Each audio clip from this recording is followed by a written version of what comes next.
اس سلسلہ اجتماعات کے اعتبار سے الوداعی تحفہ ہوگا۔ اب میں آغاز کر رہا ہوں۔ پہلی بات، اس سبب میں 3 باتیں مجھے کہنی ہیں۔ سب سے پہلی بات یہ کہ زندگی کی سب سے بڑی حقیقت موت ہے۔ ہم بھلائے رکھتے ہیں، اپنے ذہن سے اسے دور رکھتے ہیں، لیکن واقعہ یہ ہے کہ زندگی کی سب سے بڑی حقیقت موت ہے۔ خدا کے منکر پیدا ہوئے ہیں، لیکن موت کا انکار کرنے والا تو کوئی پیدا نہیں ہوا۔ اس لیے میں نے آیت آپ کو سنائی، کل نفس ذائقۃ الموت،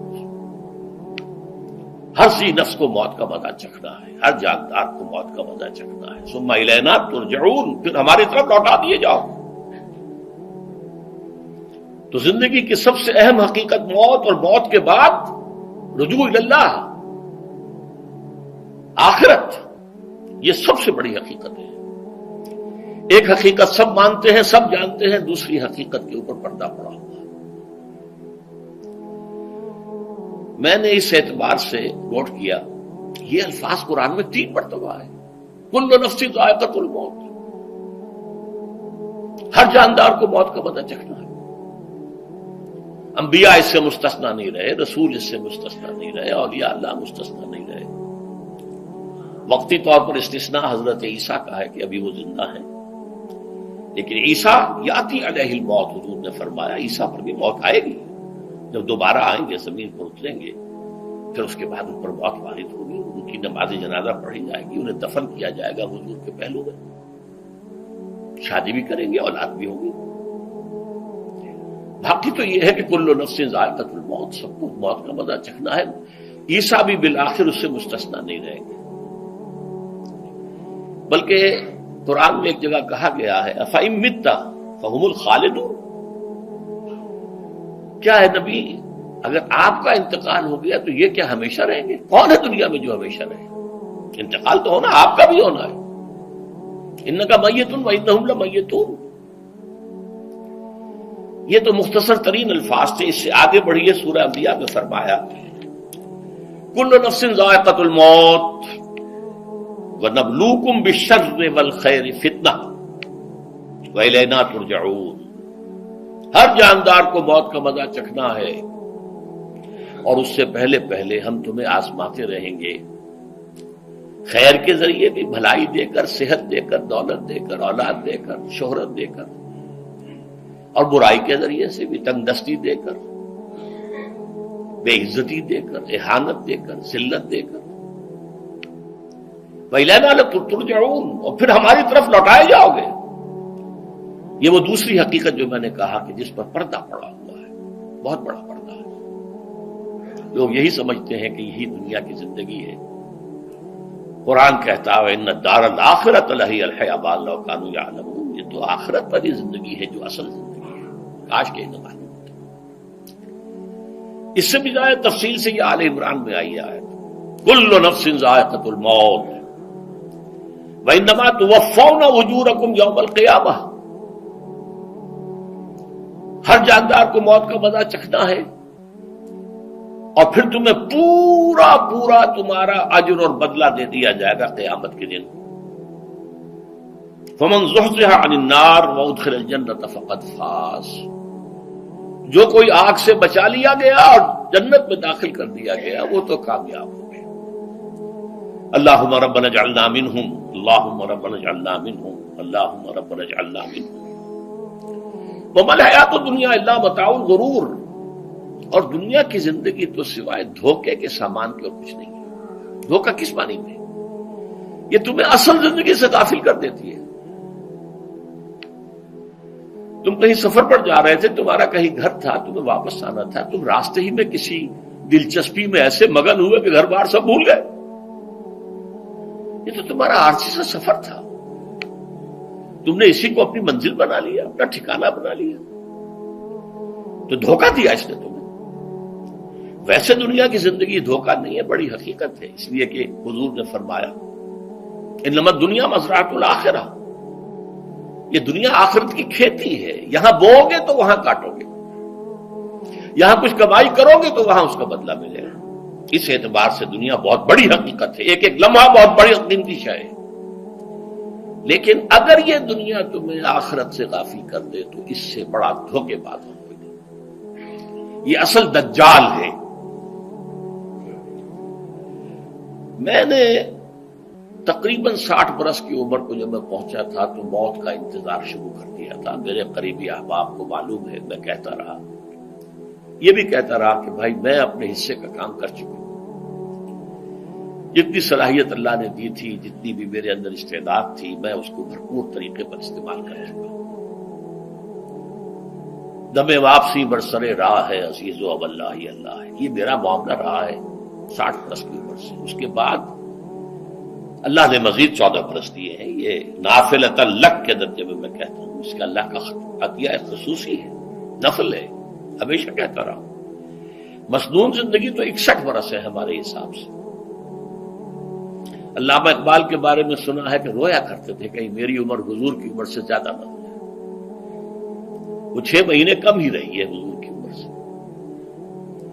جو حضور کی عمر تھی وہی حضرت ابو بکر کی، وہی حضرت عمر کی، وہی حضرت علی کی، ہاں حضرت عثمان 82 برس کے ہوئے ماشاءاللہ۔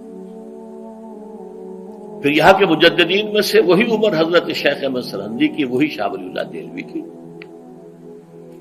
ہاں شیخ عبدالحق محدث دہلوی رحمۃ اللہ علیہ 82 برس کی عمر۔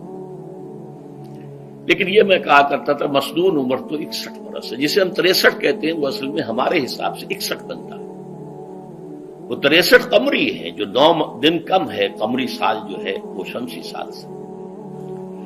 بہرحال میں اس وقت سے منتظر تھا، لیکن جو بھی وقت اللہ نے دیا ہے، اللہ کا شکر ہے، وہ مفید کاموں میں لگا ہے۔ ان میں خاص طور پر میں سمجھتا ہوں کہ اللہ کا مجھ پر سب سے بڑا احسان، اور مجھے پر نہیں، بہت بڑے پیمانے پر لوگوں پر جو احسان ہوا ہے، وہ میرا 1998 کا دورہ ترجمہ قرآن جو کراچی میں ہوا تھا۔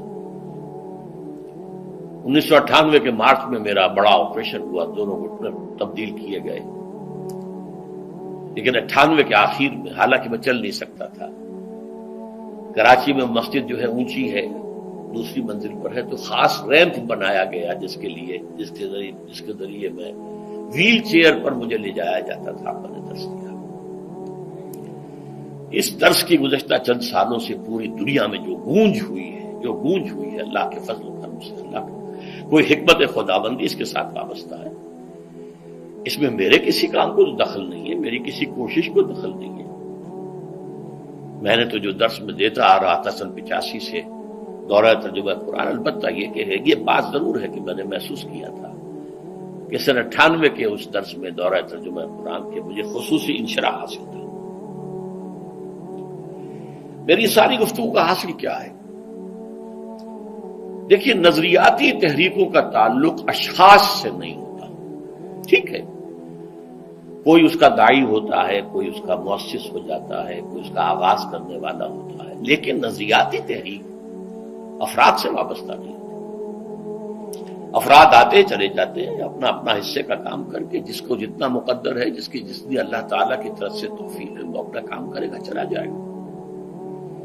یہ چمن یوں ہی رہے گا اور ہزاروں جانور اپنی اپنی بولیاں سب بول کر اڑ جائیں گے۔ مبارک ہیں وہ لوگ جنہیں قرآن کی بولی بولنا نصیب ہو جائے۔ وَإِنْ يَحْسَبُ أَنِّي مِنْهُمْ، مجھے گمان ہے، اللہ کا فضل ہے کہ میں ان میں سے ہوں، میں نے قرآن کی بولی بولی ہے، اور قرآن مجید کو جیسا کہ وہ ہے، ایز اٹ از، اپنے کو مذمومہ خیالات، اپنے کوئی ذہن سے زائدہ نظریات کو میں نے اس میں دخل نہیں دیا، جسے انگریزی میں آپ آبجیکٹیولی کہتے ہیں۔ خالص معروضی طور پر قرآن کو پڑھا ہے، قرآن کو قرآن سے سمجھا ہے، یا پھر سیرت رسول سے سمجھا ہے۔ میں لفظ سنت کی بجائے سیرت استعمال کر رہا ہوں۔ قرآن مجسم حضور تھے صلی اللہ علیہ وسلم، اور حضور کی سیرت اور حیات جو ہے وہ قرآن مجید کی اصل تفسیر ہے۔ یہ حقیقت بھی بہت کم لوگوں کے علم ہے۔ وہ احادیث کا نام تو لیتے ہیں، احادیث بھی ہے، سیرت بھی تو احادیث ہی سے ہمیں ملتی ہے، لیکن میں خاص طور پر سنت یا حدیث کی بجائے سیرت کا استعمال کرتا ہوں۔ قرآن کی 2 سورسز ہیں، قرآن خود اور سیرت رسول صلی اللہ علیہ وسلم۔ بہرحال انشاءاللہ العزیز یہ کام بڑھے گا، چلے گا، یہ میں ابھی بعد میں عرض کروں گا۔ دوسری بات جو میں نے آیت پڑھی آپ کو، وَمَن نُعَمِّرْهُ نُنَكِّسُ فِي الْخَلْقِ أَفَلَا يَعْقِلُونَ، بہت بڑی حقیقت زندگی کی یہ بھی ہے، جس کی ہم عمر زیادہ کر دیتے ہیں اس کی خلقی صلاحیتوں میں کمی کر دیتے ہیں۔ موٹی بات ہے، بڑھاپا آئے گا، ہمیشہ کی مانی ہوئی بات ہے۔ اگرچہ جوانی میں آدمی بڑھاپے کا تصور نہیں کرتا، لیکن بڑھاپا آنا ہے، یہ بھی ایک حقیقت ہے موت کی طرح۔ غالب نے کہا تھا مزمحل ہو گئے قوائے غالب، اب عناصر میں اعتدال کہاں۔ ایک صاحب نے مجھے شعر سنایا تھا، ابراہیم صاحب سے، ٹونک کے رہنے والے، ذوف پیری بڑھ گیا، جوش جوانی گھٹ گیا، اب عصا بنوائیے نخلے تمنا کاٹ کر۔ یہ تمنائیں جو ہیں طول العمر، انہیں کاٹو، اب گئی جوانی، امنگوں والا دور گیا، اور یہ جو تمناؤں کا پودا ہے اس میں سے لکڑی لے کر عصائے پیری بنوا لیجیے۔ اب بڑھاپے کے لیے ایک عصا درکار ہے۔ بڑا پیارا شعر ہے، ذوف پیری بڑھ گیا، جوش جوانی گھٹ گیا، اب عصا بنوائیے نخلے تمنا کاٹ کر۔ ابھی 2-3 دن ہوئے ہیں یہاں پر جو خانہ فرہنگ ایران ہے اس کے ڈائریکٹر آئے تھے، انہوں نے فارسی کا ایک شعر سنایا، بڑا پیارا شعر ہے، در جوانی گفتم کہ شعر شعر است اگرچہ پیر بود۔ جوانی میں یہ کہا کرتا تھا کہ شعر تو شعر ہی ہوتا ہے، چاہے بوڑھا ہو جائے، بوڑھے ہونے سے اس میں کیا فرق وقت ہو جائے، شعر شعر است گرچہ پیر بود۔ چوب پیری رسیدم، جب میں خود پیری اور بڑھاپے کو پہنچ گیا، دیدم، تو مجھے یہ بات نظر آئی کہ پیر پیر است گرچہ شعر بود، بوڑھا بوڑھا ہی ہوتا ہے چاہے وہ شعر ہی کیوں نہ ہو۔ تو یہ بڑھاپا جو ہے یہ زندگی کی دوسری بڑی حقیقت ہے۔ اس کا ایک اثر تو سب کو معلوم ہے، قوائے غالب جو میں نے کہا، بڑھاپے کا عام نتیجہ جسمانی ضعف، سب جانتے ہیں، لیکن مجھ پر اور کچھ اور لوگوں پر بھی خاص طور پر اس کا جو ایک اثر ہوتا ہے، یہ مجھ پر ہوا ہے، وہ ہے یادداشت کی کمزوری۔ اور یہ میں کئی سال سے محسوس کر رہا ہوں۔ میری پرانی یادداشت بڑی مضبوط ہے، قوی ہے، اس میں کہیں کوئی کمی نہیں، لیکن ریسنٹ پاسٹ کی چیزیں جو ہے، پچھلے 5-6 سال کے واقعات مجھے یاد نہیں رہتے، اشخاص سے ملا ہوں اور دیکھ کے پہچان لیتا ہوں، کئی بار ملاقات ہوئی ہے، نام یاد نہیں آتا۔ تاریخیں اور اشخاص کے نام کے اعتبار سے تو خاص طور پر کئی سال سے میری جو میموری ہے وہ امپیئرڈ ہے، اور میں محسوس کرتا رہا ہوں کچھ عرصے سے کہ عین تقریر کے دوران محسوس ہوتا بلیک آؤٹ ہو گیا، اور مجھے سلسلہ کلام جوڑنے کے لیے سوچنا پڑا۔ بعض اوقات 1000 کروڑ مرتبہ بولے ہوئے الفاظ غائب، اب چاہے کتنا ہی زور لگا لوں وہ لفظ یاد نہیں آئے گا، ہاں تھوڑی دیر کے بعد خود بخود یاد آ جائے گا۔ میرے اس آپریشن سے کچھ عرصے پہلے تک جو میری تقریریں یہاں ہوئی، ان میں بہت سے لوگوں نے نوٹ کیا، میری تقاریر میں اب وہ روانی نہیں رہی تھی، وہ جو کراس ریفرنسز آیا کرتے تھے، جس کی بنا پر ایک مولانا عبد الکریم پاریخ صاحب تھے ناگپور کے، انڈیا کے، مولانا علی میاں کے وہ خلفاء میں سے، انہوں نے تفسیر بھی لکھی ہے قرآن کی، وہ ایک مرتبہ لاہور آئے تھے تو مجھ سے بھی ملاقات ہوئی، میرا درس بھی سنا، پھر یہاں وہ ایک دینی ادارے میں گئے، وہاں میرے خلاف باتیں ہو رہی تھی، تو انہوں نے کہا بھائی اس شخص کی کیا بات کرتے ہو، اس کے سامنے تو معلوم ہوتا ہے کہ قرآن کھلا ہوا ہے، جہاں سے چاہے لے لے، پھول کھلے ہیں گلشن گلشن، لیکن اپنا اپنا دامن، تم کیا بات کر رہے ہو اس کے بارے میں؟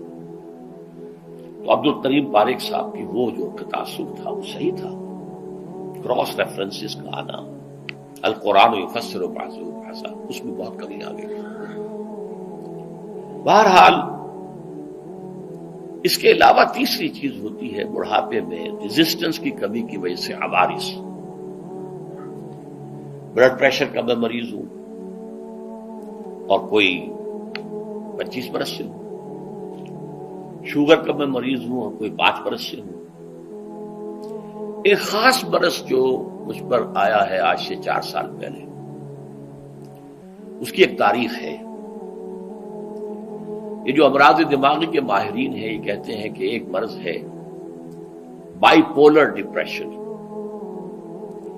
انسان میں کبھی تو انشراح ہوتا ہے، ایکٹیویٹی ہوتی ہے، سوچتا ہے اور ایکٹیو کرنے کے لیے، گفتگو کے لیے، بھاگ دوڑ کے لیے طبیعت میں آبادی ہوتی ہے. کبھی وہ بجھ سا جاتا ہے، کبھی وہ حرکت کرنے کو جی نہیں چاہتا، پڑا رہے کسی کونے میں، سو جائے. تو یہ بائی پولر معاملہ کہلاتا ہے، یہ ویو چلتی ہے. اچھا، یہ ہے ہر انسان میں، جسے ہم عام طور پر کہتے ہیں موڈ آف ہے بھائی میرا، مجھ سے باتیں کرو. تو یہ موڈ کا آف ہو جانا، آن ہو جانا، یہ عام آدمی میں بھی ہوتا ہے. لیکن جو اللہ کے کسی فضل و کرم سے زیادہ ذہین ہو، زیادہ حساس ہو، ان میں پھر یہ جو ویو ہے یہ زیادہ اونچائی زیادہ نیچائی، زیادہ اونچائی زیادہ نیچائی، اور اس کو پھر ہم کہتے ہیں مرض، بائی پولر. یہ ہمارا خاندانی مرض ہے. والد صاحب کا تھا، بڑے بھائی اظہار احمد صاحب کو ہوا، میری بڑی ہمشیرہ کو ہوا. عام طور پر اس کی عمر ہوتی ہے اور ہوتی تھی، 3 تجربے مجھے ہیں. والد صاحب کو 13 برس میں نے اٹینڈ کیا ہے اس بیماری میں، سن 52 سے 65 تک جب کہ ان کا انتقال ہوا. یہ عام طور پر شروع ہوتا ہے 50 برس کے لگ بھگ. میری عمر جب 50 برس کے لگ بھگ ہوئی تو مجھے کئی مرتبہ محسوس ہوا کہ میری تقریر کے دوران سوئچ آف ہوتا. ایک مرتبہ سن 70 میں میری یادداشت کئی گھنٹوں کے لیے بالکل ضائع ہو گئی. اس کا میں نے تذکرہ کیا ہوا، میری کتاب ہے حساب کم و بیش. جو کیفیت مجھ پر گزری تھی، جس کرب کے عالم میں وہ چند گھنٹے مجھ پر گزرے تھے، میں انہیں الفاظ میں بیان نہیں کر سکتا. آدمی خراب ہے، نہ ابتدا کی خبر ہے، نہ انتہا معلوم، کچھ بھی نہیں. میں جب 50 برس کا ہوا اور یہ ایک مرتبہ مجھے جھٹکے لگے مسجد سمن آباد کے اندر، تو میں نے ڈاکٹر رشید چودھری صاحب سے، وہ میرے والد صاحب کے بھی والد رہے تھے، میں نے ان سے کہا کہ یہ ڈینجر زون میں داخل ہو گیا ہوں. ان کا نہیں، آپ کو یہ نہیں ہوگا، اس لیے کہ آپ اللہ کے کتاب کی خدمت کر رہے ہیں. تو ان کی یہ بات پارشلی ٹروتھ نکلی کہ 70 برس کی عمر میں مجھ پر یہ 20 برس اللہ تعالیٰ نے مجھے اس میں ایک بونس دے دیا. 70 برس میں ظہور ہوا. اس کا ایکسائٹنگ کاز بنا ہے افغانستان میں جو حادثہ ہوا طالبان کے ساتھ. اتنا صدمہ مجھے تھا، ایک دم بیٹھ گیا.